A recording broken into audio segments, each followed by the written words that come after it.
Civil engineering படிச்சா வேலையே கிடைக்காதுப்பா, அப்படியே கிடைச்சாலும் ஒரு 10,000 ரூபா தான் சம்பளம் தருவாங்க, அதுக்கு பேசாம ஐடிக்கே போயிடலாம்.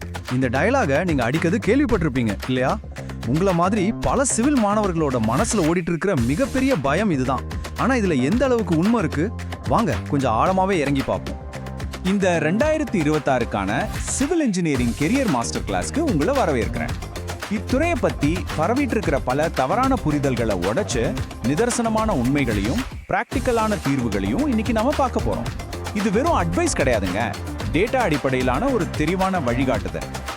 இன்னைக்கு நாம பார்க்க போற முக்கியமான தலைப்புகள் இதோ. முதல்ல சிவில் இன்ஜினியரிங் பத்தின அந்த பெரிய கட்டுக்கதை, அடுத்து ஏன் நிறைய பேர் குறைந்த சம்பள வலையில சிக்கிறாங்க, அதுக்கப்புறம் அதிக சம்பளம் தரக்கூடிய கோர் துறைகள் என்னென்ன, BIM புரட்சி, அப்புறம் கடைசியா அரசாங்க வேலை மற்றும் வெளிநாட்டு வாய்ப்புகள். இந்த லிஸ்ட்டை பார்த்தாலே உங்களுக்கு ஒரு கான்ஃபிடன்ஸ் வந்திருக்கும். சரி, ஆரம்பிக்கலாமா? Hello everyone, welcome to Connect and Build. We're so excited to have you here. Sit back, relax and enjoy the video. Let's get started.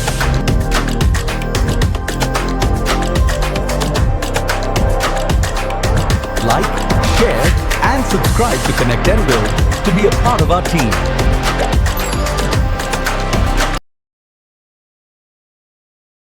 பகுதி 1, சிவில் இன்ஜினியரிங் பத்தின கட்டுக்கதை. உண்மையிலே இந்த ஃபீல்டு அழிஞ்சிருச்சா என்ன? இப்போலாம் ஐடி கம்பெனிகள்ல வேலை போயிடுமோ, AI வந்து நம்ம வேலையை பறிக்க போகுதோன்னு ஒரு பெரிய பயம் இருக்கு. ஆனா கொஞ்சம் யோசிச்சு பாருங்க, மனிதர்கள் இந்த பூமியில வாழற வரைக்கும் புது புது வீடுகள், பாலங்கள், இன்ஃப்ராஸ்ட்ரக்சர் எல்லாம் கட்டப்பட்டுக்கிட்டு தானே இருக்கும். சொல்லப்போனா 2026ல சிவில் இன்ஜினியர்களுக்கான தேவை பல மடங்கு அதிகரிச்சிருக்குங்கிறது தான் நிதர்சனமான உண்மை. பகுதி 2, குறைந்த சம்பள வலை. அப்போ ஏன் நிறைய சிவில் பட்டதாரிகள் வேலை கிடைக்காம குறைஞ்ச சம்பளத்துல கஷ்டப்படுறாங்க? இதுக்கு ஒரு முக்கிய காரணம் நம்ம காலேஜ் சிலபஸ் தாங்க. பெரும்பாலும் தியரி தான் சொல்லித்தராங்க. பேப்பரை வச்சுக்கிட்டு கான்கிரீட் மிக்ஸ் டிசைன் பண்றோம். ஆனா ரியலா ஒரு சைட்ல போய் நிக்கும்போது அங்க வர்ற பிரச்சனைகளை எப்படி சால்வ் பண்றதுன்னு நிறைய மாணவர்களுக்கு தெரியறதில்ல. தியரிக்கும் பிராக்டிக்கலுக்கும் நடுவுல ஒரு பெரிய இடைவெளி இருக்கு. இதோட விளைவு என்ன ஆகுது தெரியுமா? காலேஜ் முடிச்ச உடனே எல்லாரும் கண்ணை மூடிக்கிட்டு பக்கத்துல இருக்கிற ஏதோ ஒரு பில்டர் கிட்ட சைட் இன்ஜினியர் வேலைக்கு அப்ளை பண்றாங்க.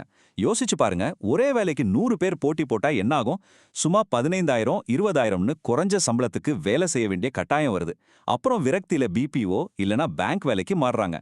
கார்ப்பரேட் இன்டர்வியூல ஃபெயில் ஆகுறாங்க. 4 வருஷ கடின உழைப்பு மொத்தமா வீணாகுது. பகுதி 3, அதிக சம்பளம் தரும் முக்கிய துறைகள். இத பத்தி தான் நாம டீட்டெயிலா பார்க்கணும். ஃப்ரெஷர்ஸ்க்கு தெரியாம மறைக்கப்பட்டிருக்கிற 10க்கும் மேற்பட்ட வேலைவாய்ப்புகள் இங்கே இருக்கு. பொதுவா சைட் இன்ஜினியர் வேலைங்கிறது நல்ல வெயில்ல நின்ன உடல் உழைப்பு கொடுத்து லேபர்களை மேனேஜ் பண்ற வேலை. ஆனா அது அப்படியே குவான்டிட்டி சர்வேயர், அதாவது QS வேலையோட கம்பேர் பண்ணி பாருங்க. ஒரு பில்டிங் கட்ட எவ்வளவு சிமெண்ட், எவ்வளவு கம்பி தேவைப்படும்னு துல்லியமா கணக்கிடுற வேலை இது. உங்களுக்கு அட்வான்ஸ்ட் எக்ஸெல், ஆட்டோகேட் தெரிஞ்சா போதும், இது 100% ஒரு AC ஆஃபீஸ் வேலை. அது மட்டும் இல்லாம கல்ஃப் நாடுகள்ல இதுக்கு மாபெரும் டிமாண்ட் இருக்கு. அதே மாதிரி மூளைக்கு அதிக வேலை தர்ற, கை நிறைய சம்பளம் கிடைக்கிற இன்னொரு துறை தான் ஸ்ட்ரக்சரல் இன்ஜினியரிங். ஒரு பில்டிங் இடிஞ்சு விழாம இருக்க தூண்களையும் பீம்களையும் சேஃபா டிசைன் பண்றது. இதுக்கு StatPro, ETABS மாதிரியான சாஃப்ட்வேர்கள் ரொம்ப முக்கியம். இன்னொரு பக்கம் பிளானிங் அண்ட் பில்டிங் இருக்கு. ஒரு பெரிய 10 மாடி ப்ராஜெக்டை எந்த மாசத்துல ஆரம்பிச்சு எப்போ முடிக்கணும்னு ஷெட்யூல் பண்றது. பிரிமாவீரா, PS6 மாதிரியான சாஃப்ட்வேர் மட்டும் உங்களுக்கு தெரிஞ்சிருந்தா L&T மாதிரி பெரிய கார்ப்பரேட் கம்பெனிகள்ல உங்களுக்கு ரெட் கார்பெட் வெல்கம் காத்துட்டு இருக்கு. அடுத்து QA/QC இன்ஜினியர், அதாவது தரக்கட்டுப்பாட்டு பொறியாளர். சைட்ல போடுற கான்கிரீட், கம்பி எல்லாம் தரமா இருக்கா, IS கோட்ஸ் படி தான் வேலை நடக்குதான்னு செக் பண்ற ஆடிட்டிங் வேலை இது. சிவில்னாலே மண்ணும் சிமெண்ட்டும் மட்டும்தான் நினைச்சிட்டு இருக்கவங்களுக்கு இந்த மாதிரி டெக்னிக்கலான வேலைகள் ஒரு பெரிய கண் திறப்பா இருக்கும். பகுதி 4, BIM புரட்சி. இதுதாங்க உலகளாவிய கட்டுமானத்துறையோட எதிர்காலம். BIM, அதாவது பில்டிங் இன்ஃபர்மேஷன் மாடலிங். 2026ல சிவில் இன்ஜினியரிங் உலகத்தோட ரியல் ஹீரோ இவர்தான். சைட்ல ஒரு செங்கலை எடுத்து வைக்கிறதுக்கு முன்னாடியே முழு கட்டடத்தையும் 3Dல கட்டி பிளம்பிங், எலக்ட்ரிக்கல்னு எல்லாத்தையும் கம்ப்யூட்டர்லயே செக் பண்ணிடுவாங்க. கட்டுமானத்துறையே தலைகீழா மாத்துன ஒரு மிகப்பெரிய கேம் சேஞ்சர் இது. இந்த BIM ஃபீல்டுக்குள்ள நீங்க நுழையணும்னா சில முக்கியமான சாஃப்ட்வேர்களை நீங்க மாஸ்டர் பண்ணியே ஆகணும். ரெவிட் ஆர்கிடெக்சர், ரெவிட் ஸ்ட்ரக்சர், அப்புறம் நாவிஸ்வொர்க்ஸ்.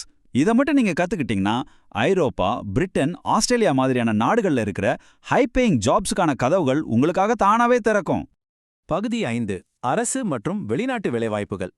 உங்க கரியர்ல செட்டில் ஆகிறதுக்கான அல்டிமேட் இலக்குகள். சிலருக்கு பிரைவேட் கம்பெனி வேணாம், எனக்கு ஒரு நிரந்தரமான அரசு வேலை தான் வேணும்னு ஒரு கனவு இருக்கும். அப்படி பார்த்தா சிவில் இன்ஜினியரிங்ல இருக்கிற அளவுக்கு அரசு வேலை வாய்ப்புகள் வேற எந்த துறையிலும் இல்லைங்க. தமிழ்நாட்டுல டிஎன்பிஎஸ்சி ஏஇ மூலமா பொதுப்பணித்துறை, நெடுஞ்சாலைத்துறைகள்ல நுழையலாம். சென்ட்ரல் கவர்மெண்ட்ல எஸ்எஸ்சி, ஜேஇ, ரயில்வே வேலைகள் இருக்கு. ஒருவேளை நீங்க கேட் எக்ஸாம் கிளியர் பண்ணிட்டீங்கன்னா NHCI, ONGC மாதிரியான பிரம்மாண்ட நிறுவனங்கள்ல வேலை கன்ஃபார்ம். இப்போ நிறைய பேரோட ஃபேவரட்டான வெளிநாட்டு கனவுக்கு வருவோம். கல்ஃப் நாடுகள், குறிப்பா துபாய், கத்தார்ல QA, QC, QS அப்புறம் பிளானிங் இன்ஜினியர்களுக்கு மாபெரும் டிமாண்ட் இருக்கு. சவுதி அரேபியாவில் இப்போ நடந்துட்டு இருக்கிற $1 ட்ரில்லியன் மதிப்புள்ள நேம் ப்ராஜெக்டை பத்தி கேள்விப்பட்டிருக்கீங்களா? பல லட்சம் சிவில் இன்ஜினியர்களுக்கு அது வேலை கொடுத்துட்டு இருக்கு.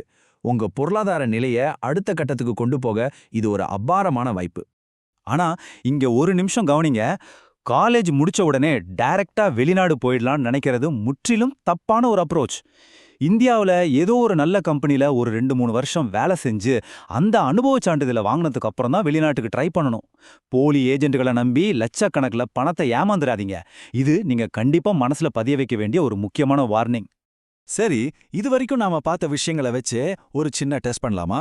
ஒரு கட்டடத்துக்கான மொத்த பொருட்களோட தேவையையும் அதோட பட்ஜெட்டையும், அதாவது பில் ஆஃப் குவான்டிட்டிஸை துல்லியமா கணக்கிடுற சிவில் வேலை இது. Option A QA/QC engineer, B structural engineer, C quantity surveyor, D safety officer. நிறைய பேர் சரியான பதில மனசுக்குள்ள சொல்லிருப்பீங்க நம்புறேன். ஆமாங்க, ஆப்ஷன் சி குவான்டிட்டி சர்வேயர் தான் சரியான விடை. சூப்பர். ஃபைனலா ஒன்னு சொல்லிக்கிறேன். சிவில் இன்ஜினியரிங் என்னைக்குமே அழியாத துறை. ஆனா வெறும் டிகிரி சர்டிஃபிகேட்டை மட்டும் கையில வச்சுக்கிட்டு இருந்தா வேலை கிடைக்காது. உங்களுக்கு டிசைன் பிடிக்குமா? அந்த சாஃப்ட்வேரை கத்துக்கோங்க. ஆஃபீஸ் வேலை தான் செட் ஆகுமா? பிரிமாவேரா படிங்க. உங்களுக்கு பிடிச்ச ஒரு கோர் துறையை தேர்ந்தெடுத்து அதுல மாஸ்டர் ஆகுங்க. வேலை தானா உங்களை தேடி வரும். நாளைக்கு உருவாக போற பிரம்மாண்டமான கட்டுமானங்களை வழிநடத்த போற அந்த மாடர்ன் என்ஜினியர் நீங்களா ஏன் இருக்கக்கூடாது? ஸ்மார்ட்டா பிளான் பண்ணுங்க. சக்சஸ் உங்களுக்கு தான்.